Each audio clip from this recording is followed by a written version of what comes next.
Megyn Kelly, she is a former Fox News host, and she is somebody who is known for controversy. She's made a lot of controversial comments over the years about things as ridiculous as Santa Claus being white when Santa Claus is not even real. And she's also made comments about trying to defend people using blackface and saying, things to try to make it an okay thing to do in certain types of situations when anyone with common sense knows that that is never an okay thing to do. She's facing a lot of backlash. Recently, she came out on Twitter, everyone's favorite place to go and just spew whatever's on the top of their head for everyone that has the access to view what they write. Just go ahead and put it out there, whether it's appropriate or not. That's the place where people just go and just type whatever they want to type without even really thinking about it. It seems to be that's what people do. And God help some people if they actually sit and think about what they're going to type and go ahead and put it out there. But I say that Twitter is a place that a lot of people go to just type whatever they feel like typing and not thinking about it. Because as we know, when someone comes out to do something major, bigger than what they ever did before, or they're already doing it, some type of tweet is going to come back up to haunt people that have done this type of thing and just put information out there or just type whatever they felt like tweeting for the sake of tweeting it to either get laughs or giggles, shits and whatever, and they don't think about what they do until after the fact, and then they have to come back out and apologize later and try to save face for the tweets that they did 7 years ago or whatever. Well, she's facing that backlash right now because she came out and complained on Twitter about Naomi Osaka, who is this famous tennis player who recently has revealed that she's been dealing with some struggles with her mental health and just trying to protect her mental health. And so for those reasons, she decided to forego doing any interviews for the French Open because she just wanted to protect her mental health. And a lot of people have come out in support of her. I didn't come out and talk about it, but I definitely was one of those people who was like, yeah, do that. Protect yourself, because we know when it comes to these interview type of situations, you don't know what people are going to ask. And to have to be put on the spot to answer questions, and you may have, some things going on. You may have maybe not had the best match. You may have not had the best day. You may have some personal things going on in your life with your family or whatever, and something might be said that might trigger you, or you just really don't even feel like talking. And anyone that is a human has gone through situations where it's just like, I'm just having one of those days. I don't really feel like speaking to anybody. I just need my peace and my solitude, and I don't even want to talk to my spouse if I have to. I just need some space. I need my me time. And so there isn't anything wrong with that. So she is one of the most recent Sports Illustrated cover figures, and that's being celebrated. But somebody like Megyn Kelly, she is not having it. She's hating on it. And that's pretty much what she does. So she responded to a tweet that somebody did on Twitter, somebody named Clay Travis. He tweeted about Naomi Osaka, and he's apparently a quote-unquote right-wing sports commentator. So he came out and said, since saying she's too introverted to talk to the media after tennis matches, Naomi Osaka has launched a reality show, a Barbie, and now is on the cover of the Sports Illustrated swimsuit issue. And then Megyn responds to the tweet. And then she brings up, let's not forget the cover of and interview in Vogue Japan and Time Mag. And so a lot of people came back at her to condemn her for what she said. And, Even Naomi Osaka, she decided to speak to her, or speak at her, I should say, on that.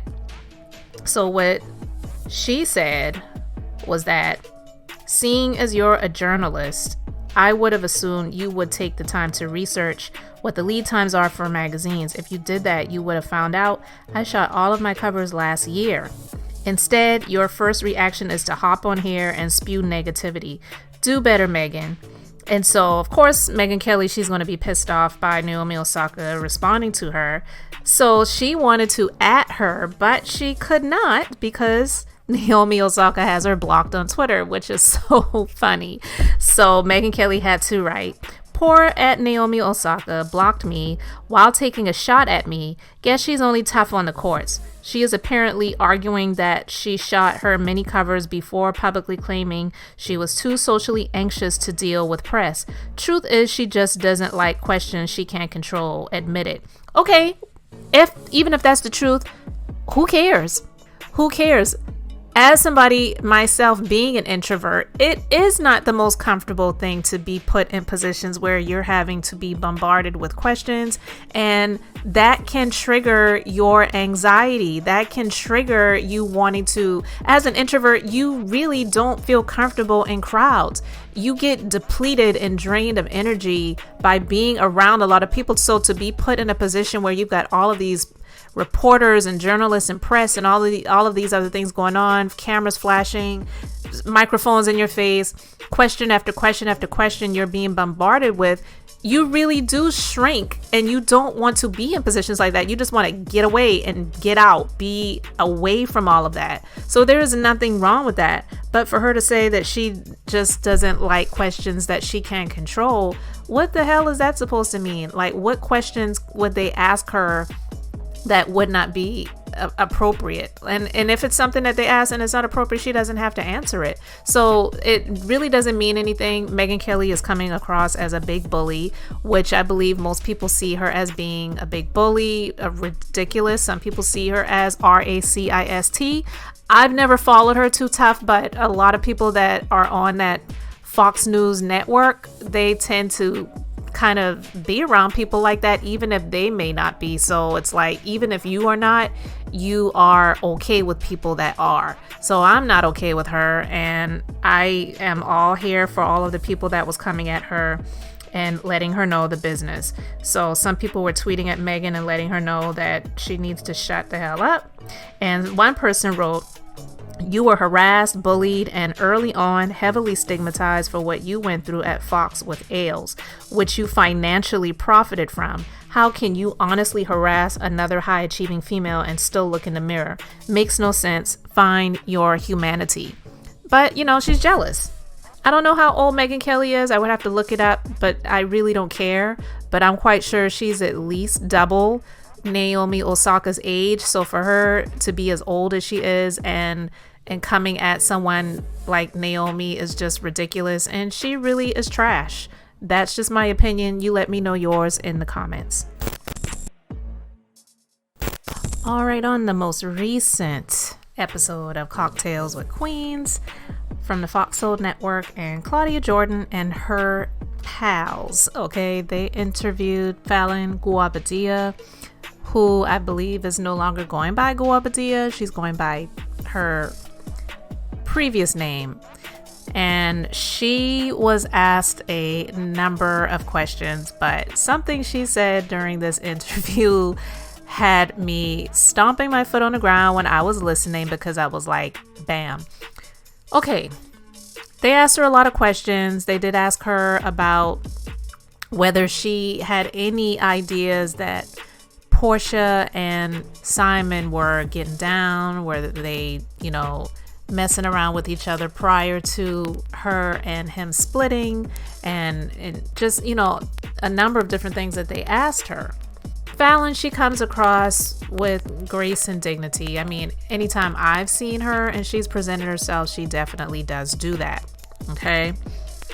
But something she revealed, that was the kicker for me, because it reminded me of what Claudia Jordan said about Porsha several years ago, several seasons ago of The Real Housewives of Atlanta when she was a peach holder and a cast member on The Real Housewives of Atlanta. During that season, Porsha was a friend of the show. She was not a peach holder. And in that season, that was, I believe, after she drug Kenya's hair on the reunion.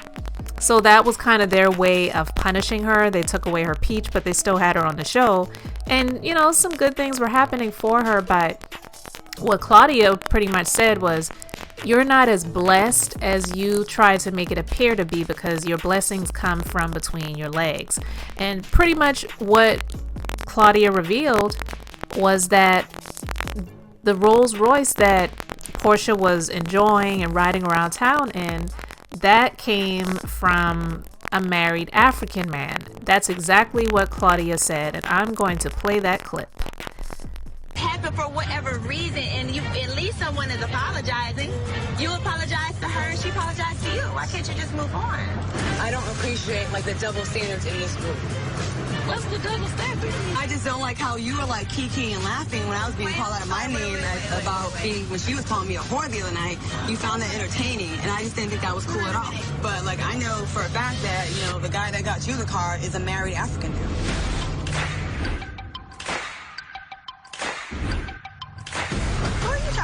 You don't know anything about her. I do. We have a mutual friend, sweetheart. You don't. I do. It's funny because as much of a whore than I'm supposed to be, Porsha, we don't even want to get into all the times you've been to Africa and sleeping with married men for bags, cars, and shoes. I mean, I love a bag, I love a car, I love a shoe, but damn it, I'm not going to put miles on my vagina to get it. All right, so then during this interview, Falynn reveals something, and a portion of the interview, I believe it was Claudia that asked her. She said, you know, there was something that you mentioned that you knew about Porsha. You know, she said, I really want to know like what it is. And of course, when she said it, I was like, yeah, I want to know too. What is it? And at first Falynn was like, yeah, I don't really want to go there. I don't really want to, you know, talk about that. But during the continuation of the interview, I believe she was pressed a little bit more, and she did share something. I don't know if this was everything that she knew about Porsha or everything that someone told her about Porsha, but she said that she was surprised that Simon would get with her based on what he shared with her about Porsha.